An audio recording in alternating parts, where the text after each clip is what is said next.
to change the world with a story.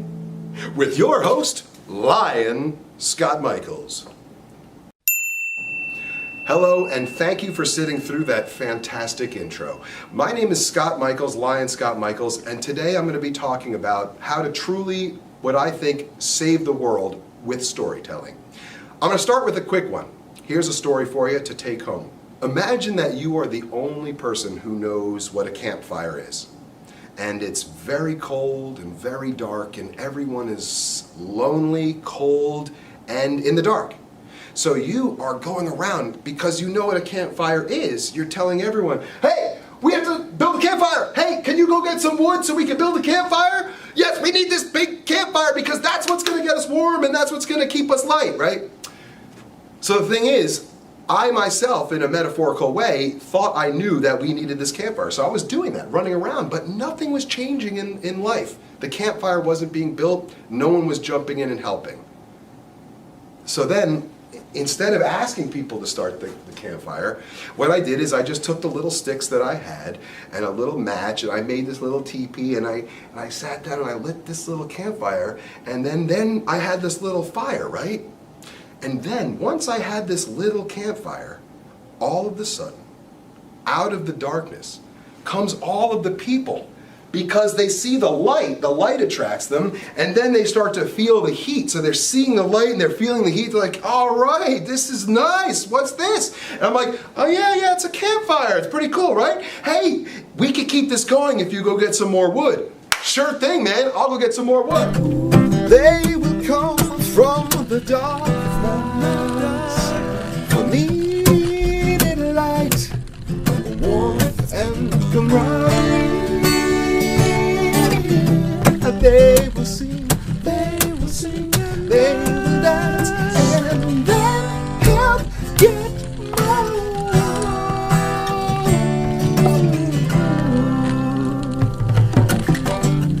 more. So just build the campfire. And that right there is one of the stories that we use to help change the world. So what's the point of that story? Well, we actually believe that if you are trying to get someone to learn something new, but they have no frame of reference for it, it really helps if you actually show them first instead of telling them. So instead of trying to describe what a fire would be like or what light would be like, you actually build the campfire and then show them so they can understand right off the bat. Well, guess what? We just used the campfire method right here on you. And that is just some of my weird ways of talking when I'm getting sneaky. So what was so sneaky about that? Well, hopefully you're now feeling a little bit excited because of a story that I told. And that right there is the campfire. I'm showing you that with a story, you can light people up. So if you're feeling a little bit lit up, it's because I just showed you this little campfire called storytelling. Break down to another topic. Oh, hello there. Still here? Want a little more? Actually, for you, that was only like a millisecond between the last clip and this clip. But so, right now, I'm going to go into the next part of my presentation where I am going to talk about a story, and I'm going to tell a story that we use in our nonprofit Starfish Casters'ın and that our Lions Club uses to help save the world. Now, I want to preface this by this particular story is very special to me, and I want to guarantee you this, that if I tell the story correctly and if you understand it fully, it will change the outcome of your life. Do you believe I can do that? Let's see. Now, I'm going to be telling a story that we call Starfish Casters'ın. It is based on a parable that many of you might have heard called The Star Thrower by Lauren Isley. If you've already heard the story, listen along, see what you remember from it. And I'm actually interested in those who've heard it before to see if we tell it in a way that's going to be new and exciting for you. If you've never heard the story, sit back and relax. Here is the story of the Starfish Casters'ın, a story that will change your life. Once upon a time, there was a beach, and they called the beach Dead Starfish Beach. The reason why they called it Dead Starfish Beach is because for as long as anyone could remember, the beach was covered with dead starfish. Every single night, starfish wash up in the tides that are still living, and then they get stranded and slowly die throughout the day until they're part of this pile of corpses. Now, it's the kind of place that everyone around is like, oh, you know, you don't want to go to Dead Starfish Beach. It's nasty there. Don't go to Dead Starfish Beach. It's gross. It is what it is. You know, if you go there, you could actually cut your feet. It could be, you know, it smells. It's just best to stay away from Dead Starfish Beach because it is what it is. It's a nasty place, and it is what it is. Well, one day, an old man who lived near Starfish Beach, Dead Starfish Beach, he was walking, and he comes across a little girl. Looks and sees what the little girl's doing, and she is actually going around, looking around at all the dead starfish and finding ones that are still alive, and when she finds them, she's throwing them back to safety. So the old man is like watching this, and he's kind of confused, and he goes up and he says, What are you doing, little girl? and she says, in the most beautiful, innocent way, I'm saving the starfish, and throws another one to safety. Well, the old man kind of chuckles at this. That's adorable, little girl and all, but you know, this is Dead Starfish Beach, and you're only throwing one at a time. 50 more will wash up tonight, so it's cute what you're doing and all, but you're not really going to make a difference throwing one at a time. Well, at that, the little girl looked around. She found one that was still living. Well, sir, She picked up that one, and she threw it to safety and said, it's certainly gonna make a world of difference to this one. and at that, Aha! the old man had his first, what we call, aha moments. Now, you probably know what an aha moment. An aha moment is when you see something, hear something, learn something, and your entire perspective changes, and you cannot unsee it. So now the old man, his first aha moment was, oh my goodness, every action makes a difference. And he realized that because even though he thought the small one starfish was a minuscule, not meaningful action, he realized what the girl said, it makes a world of difference to that one. But the old man, he's a typical guy, well, you know, that's good and all, but 50 more washing up every night. So even though you're making a little bit of a difference, you're not really going to save all the starfish. Well, at that, the little girl said, well, what about the starfish I just threw back? Maybe in its own starfish language, sees other starfish that are headed towards the beach and says, hey, don't go that way. If you go that way, you're going to die. Or you might be in danger. So, of the starfish coming, a lot of them are saying, yeah, well, we do what we do. We're going to that beach because it's dead. Oh! But maybe one or two will say, hey, that person just came back from there. They have some new information. So I'm going to actually not go to Dead Starfish Beach today because of what that person said. And at that comes the second aha moment, which is not only does every action make a difference, but every action ripples beyond our sight. So the starfish that we help can actually go on and help other starfish not reach the beach. Now, I want to let you know that these rippling actions happen whether it's a positive thing or a negative thing. But we'll get to that in a minute. So all of a sudden, at this, the old man looks down, and where the little girl is standing is actually beautiful sand. And he's like, oh my gosh, you mean this is a beach? This is like a beach with sand and water. And like, I spend $5,000 to go down to Florida for a month, and you mean I could be right here at the beach? And all of a sudden, that's when he starts to realize, oh my gosh, look at this. Oh my gosh. And here's one of the, I'm getting goosebumps just thinking about it. He says, Dead Starfish Beach! Why it is Dead Starfish Beach? Because that's the world I accept as normal. Dead Starfish Beach is Dead Starfish Beach because that's the world I accept as normal. At that, he realized that because he accepts it as Dead Starfish Beach and he walks by and says it is what it is, he's actually causing Dead Starfish Beach. And that's when he realized that the third aha, there is no neutral. And what that means is that you are either helping something to solve, or you're allowing the things that you don't want to grow. There's no neutral. So now that he realizes that he's either making dead Starfish Beach or making clean, beautiful beach, he says, even though I might not be there to see the end, I'm not gonna live another day making dead Starfish Beach. I'm gonna help you, little girl. So now the two of them are on the beach together and they're having fun doing this work, when all of a sudden other people come by and they start looking around like, what's going on over there? And then they come up and they say, what are you doing? They say, we're saving the starfish. They say, you can't do that, it is what it is. Then they say, watch us. Next thing you know, kind of like the campfire, right? They actually see it happening instead of being told about it. So then all of a sudden, other people start helping because, aha number 4, action is contagious. Contagious, it spreads. Negative or positive, it doesn't matter. Whatever actions are happening, it is contagious. So when people are walking by and saying, it is what it is, they are actually spreading that to everyone they know, their children, their family. They're spreading that apathy. But when you step up and say, it is what it is until I do something about it, and you start showing people how to be active and showing people how to help, then you become the contagious action that starts that happening. So just instead of people walking by, the new contagious action was people started to help. And more people started to come and the beach started to get cleaner quicker.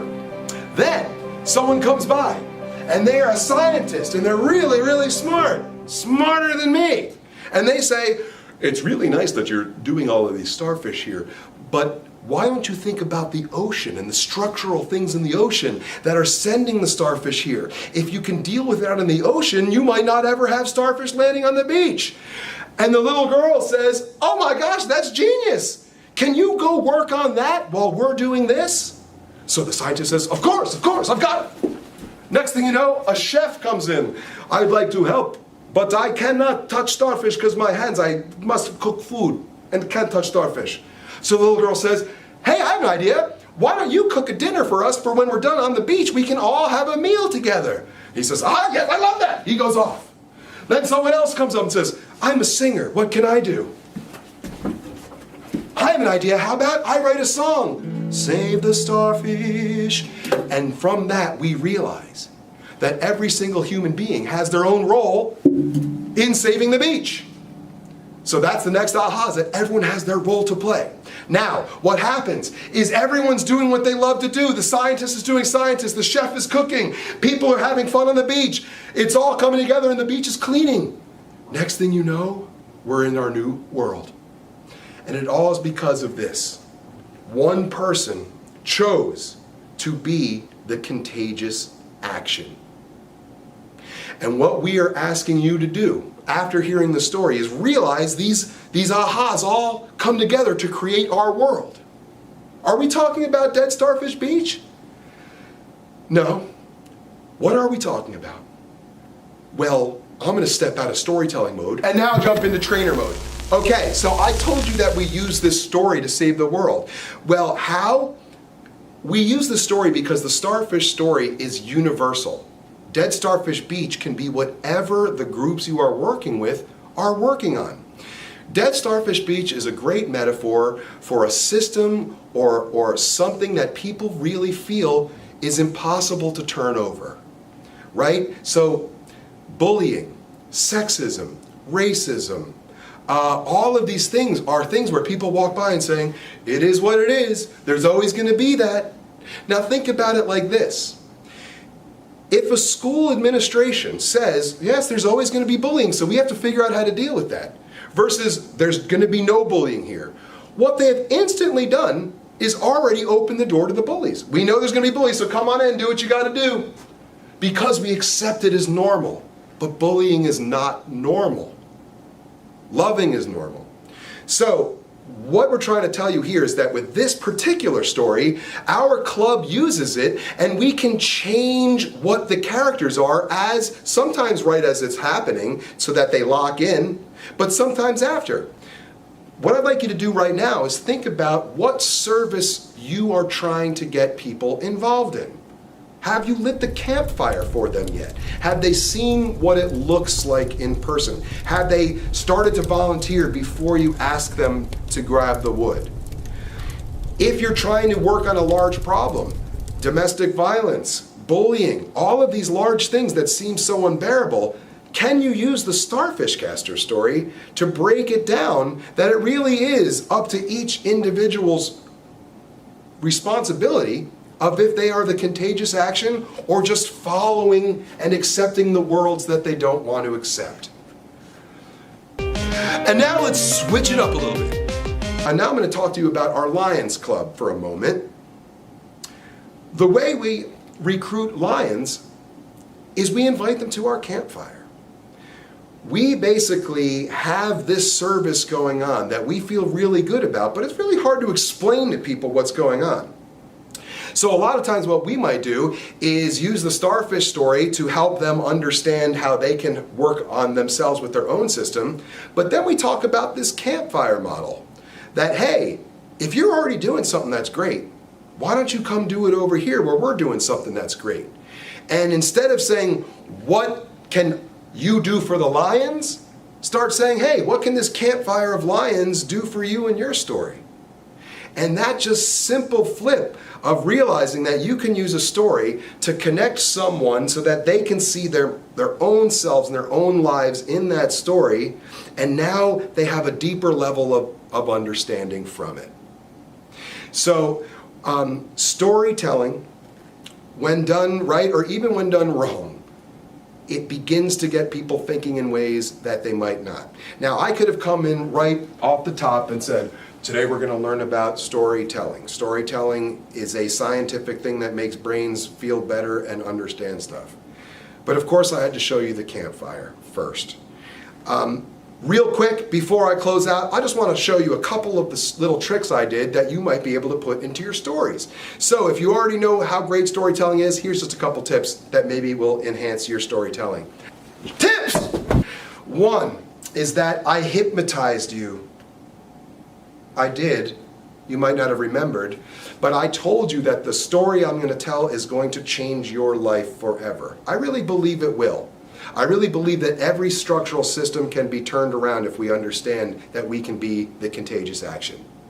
But did that change your life? I'm not sure. But by me suggesting that it would, I have implanted a part of you that's going to maybe even say, well, let me see if he can. I bet he can. He's not going to change my life with this story. So let me see what that story is.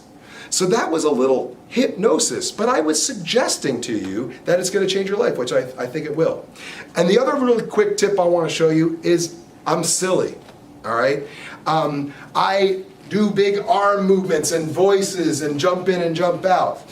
The reason why is because I want you to think about storytelling as storytelling, right? And when we teach video production, we say that the camera is the storyteller.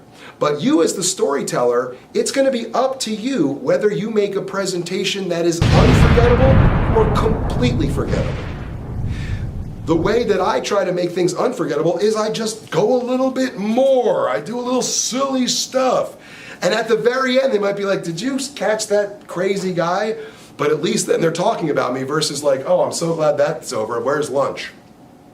So, don't be afraid to get out of your box. Hypnotize people, use stories, change the world, and hey, tell us the stories that you are using to change the world so that we can use them together as Lions and help really inspire and cause this change that we're trying to do.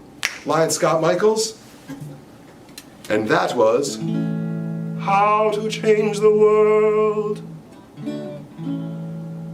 with a Story.